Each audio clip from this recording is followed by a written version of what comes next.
Senjuri, nsalmilkom ġdid u grazzi tal-li naqattu magħna għal programm ieħor ribna llum se nkunu qegħdin nitkellmu dwar il-Malta Vision 2050. Ma nafx hekk segwejtux fuq il-mezzi soċjali iżda aktar kmieni din il-ġimgħa stajna naraw kif il-Prim Ministru flimkien mal-Kabinett tiegħu tal-Ministri telgħu għawdex ikomplu jispjegaw iżjed fid-dettall il-Malta Vision 2050. Xi ħaġa li l-Gvern illum il-ġurnata qegħdin naraw anke għaliex hija waħda mill-ikbar sfidi ta' dan il-pajjiż illi mhux biss inħarsu lejn kif ser inkunu qegħdin niggvernaw jew kif inkella irridu li naraw il-pajjiżna minn issa sa 5 snin oħra, iżda kif irridu naraw lil pajjiżna lil Malta tagħna minn issa sa 25 sena oħra, Malta 2050.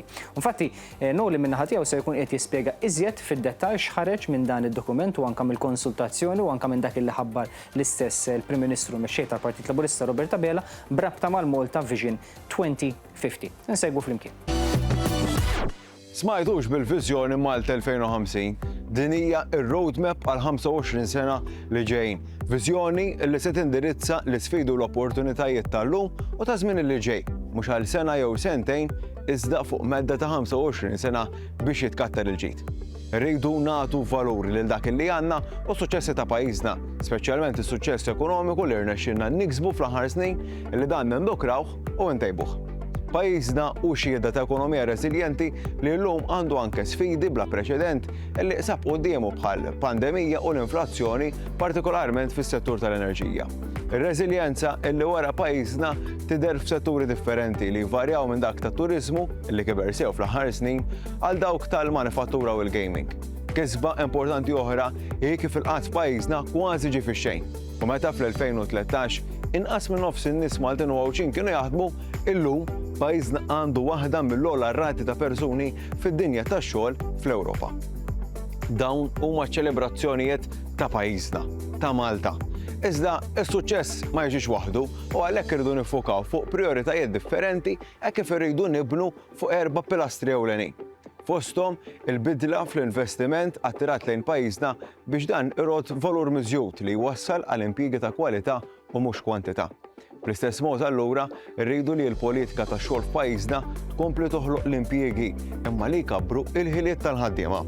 Gvern Laburista qed jaħdem bla qiegħda biex jattira investiment dirett barrani ta' valur miżjud, politika ġdida dwar l-immigrazzjoni u miżuri fl-immedjat li jindirizzaw it-traffiku. Dan hu l-gvern li jrid ikattar il-ġid.